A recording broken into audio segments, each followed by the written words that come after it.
And welcome back to the Art of Chaos. I'm Avier once again, and I welcome you back to The Legend of Zelda Skyward Sword.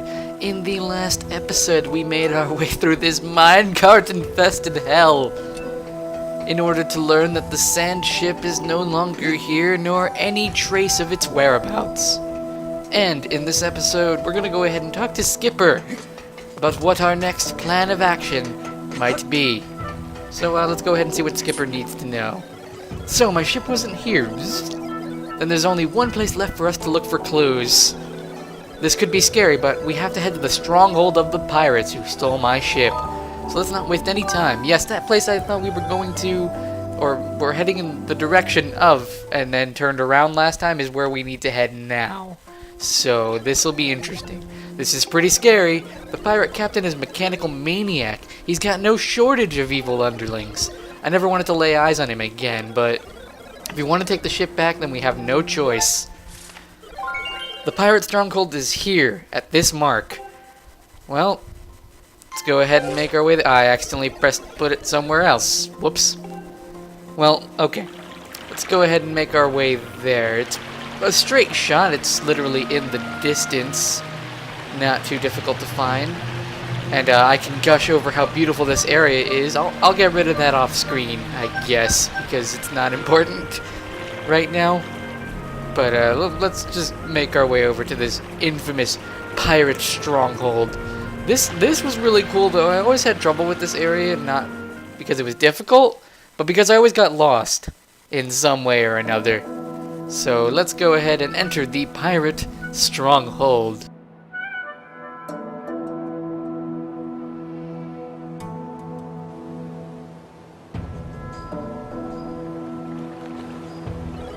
This is easily as scary as I thought it would be. But if you think about it, they should all be dead. The only reason I'm up and about like this is because of that time shift stone on the boat. So I have nothing to worry about. I feel better now, Link.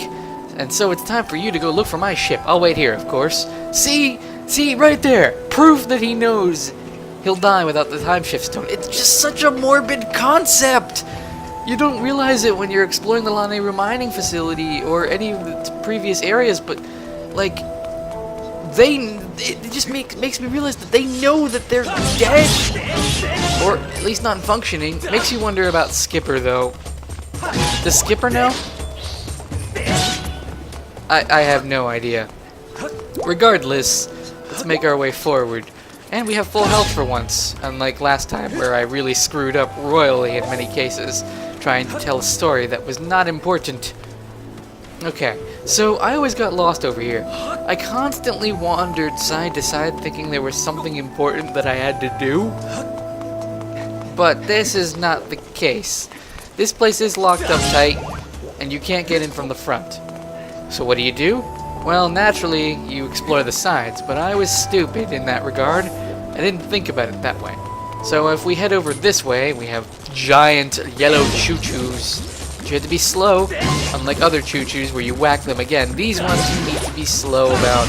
I know I constantly go over that fact, but it's something I always constantly forget, and think of it more as me reminding myself than reminding people who are actually watching the series. AKA, you guys. And they're gonna shock and slice. Great. That was pretty easy. Boxes over there we don't want to take, we actually just want to run in here. Now, think of this area as the ice caverns from Ocarina of Time. This I would consider a small side dungeon / diversion from the main dungeon queues. Master, please, take a look. This device looks like it's meant to hold a time shift stone, but there is not one currently installed. There's a 95% chance that it is the same type of device as the ones we encountered in Lane Remind. Signs indicate the time shift stones were once used in the facility as a kind of power source. Okay, you might notice this door in particular is locked. We can't do anything here. This area over here is similar to the barbs we encountered in the Lane Remining Facility that will go away once we actually find a time shift stone. Now, this is not going to be the typical time shift stone that we've been encountering so far. In fact, this is going to be an all-new mechanic. Oh great, Lizzle foes. Not too difficult of a fight, but one you need to be careful with. Two of them at once is a little difficult because you have to take care of both of them. Unlike in previous Zelda games, this one, with these monsters, they don't actually wait around for you to finish encountering a previous mob. In Ocarina of Time, for example, or Majora's Mask, I don't think Wind Waker did it. No, Wind Waker in fact did not do it, but in those previous games, monsters would actually wait for you to finish an encounter before attacking you, thus you would never be overwhelmed. Pretty sure it was a limitation of the 64 not being able to process that many moves, which is why a lot of the waiting was involved with Ocarina of Time. But in a sense, monsters only attacked you one at a time. I don't need bombs for this. It's a waste of bombs. Just slice at him with a Skyward strike. That should have worked. Why weren't you far enough? There we go. And now let's make my way across. Oh wow, that takes all of your stamina, though I didn't use the trick I would recommend constantly. Also, I want to apologize, my mic might be a little lower than it is usually. I'm going to work on this in post, but it's just something I noticed. Alright, so let's walk up here and... Master, please take a look. This object is called a time shift orb. I conjecture that, unlike the time shift stones we've seen, this device was designed to be carried around and installed in different locations. So we go ahead and pick it up, and you notice that the aura of the time shift stone is carried along with us. Thus we have some interesting challenges that'll be portrayed. We can't go through doors with this, but we can go through these barbed fences that were once blocking our path. You also might remember that there are bones that we passed by previously, such as this. It only attacks you when you're in the aura. Thus, we should probably be fighting these guys! Okay, cool, he's dead. Let's go ahead and... Is there another one? Okay, there is. Oh, my bad, we didn't want to discover the Technoblin. Though this is, I think, a way we could show one mechanic that I've yet to show. Those creatures are also wearing the latest Bokoblin fashion. You've defeated 14 of this type of enemy. My analysis shows that your battle performance rating as enemy is slightly strong. All of the mess-ups that I've had come into play during the fights. Actually, you know, I don't like you, so I'm actually going to... You're a jerk, you know that? Oh my god. I was gonna toss a barrel at him, but he didn't seem to like this idea. He's not a big fan of Donkey Kong. It's a shame, really. Donkey Kong's a great little diversion. Alright, let's make our way forward. Laser beams. Alright, now let's go ahead and take out the Beamos. No, wait, poke it! Didn't need to be shocked. Alright, let's keep moving forward. This is a really simple version of this mechanic. In order to get that treasure chest, obviously you don't need the time shift orb. Go ahead and walk over here and open the treasure chest. That nets us a silver rupee worth a whopping 100 rupees. Glorious indeed. Alright, let's go ahead and grab the time shift orb and continue our trek forward.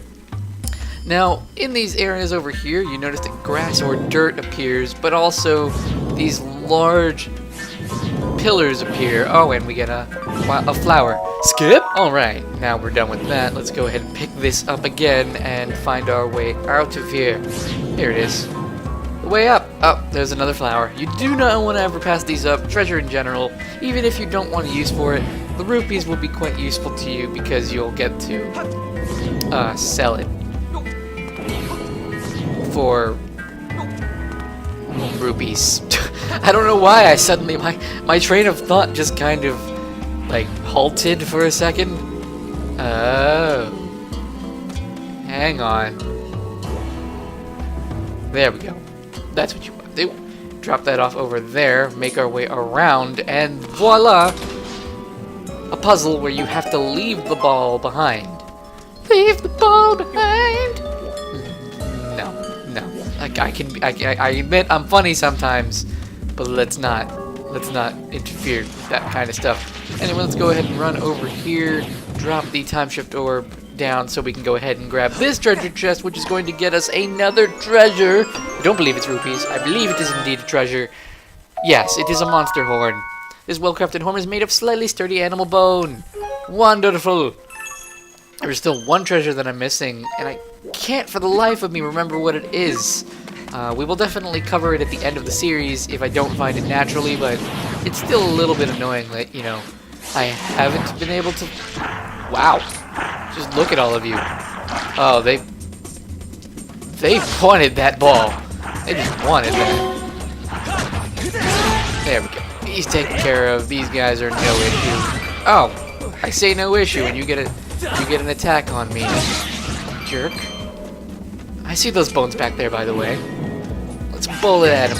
Oh, I forgot this thing doesn't roll because it's not a ball. Check. There we go. He's dead. I apologize that the commentary isn't exactly as... Can I kill you with this? You really want that. You really do. This particular area, while it's neat in puzzles, it's really hard to, well, you know, discern what you want. Great, there's a ton of people chasing after me. You get to die. I believe you are lightning, so I need to place you down here. Go ahead and enter this. Press the switch.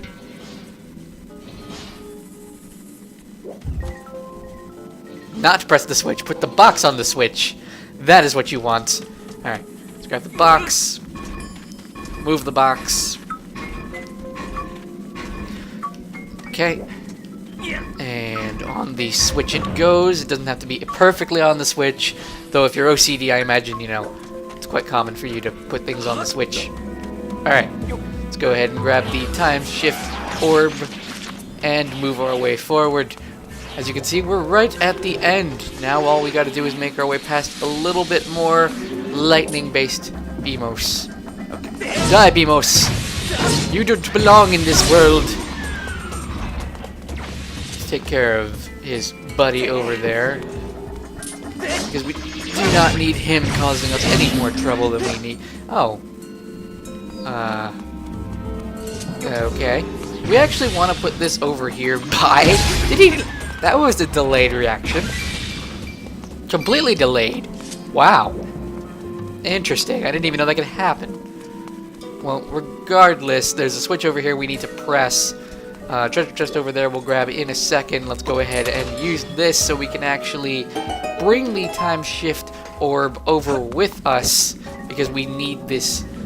Why do we need this? Well, truth be told, I actually don't know. You'll see in a minute why we want... Oh wait, never mind.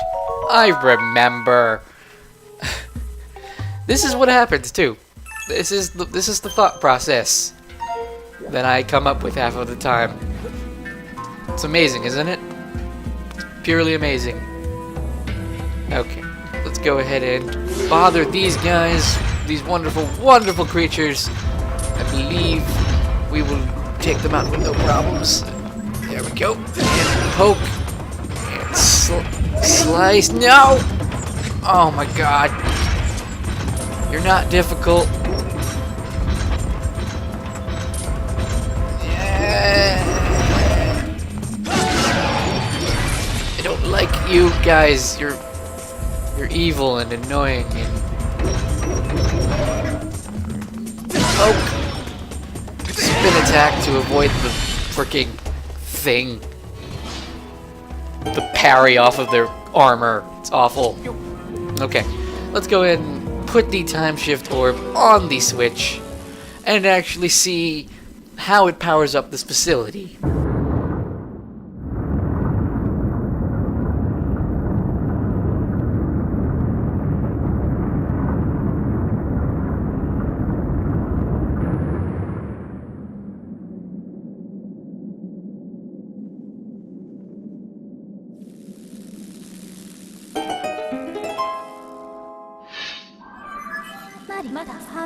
Report, Master. The power of the time shift orb appears to have caused a change in this structure.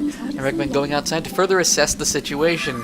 And in the next episode of The Legend of Zelda Skyward Sword, we're going to go see what that changed and see how we are going to find the Sandship. I've been Avi of Chaotic Reunion, and I'll see you all then.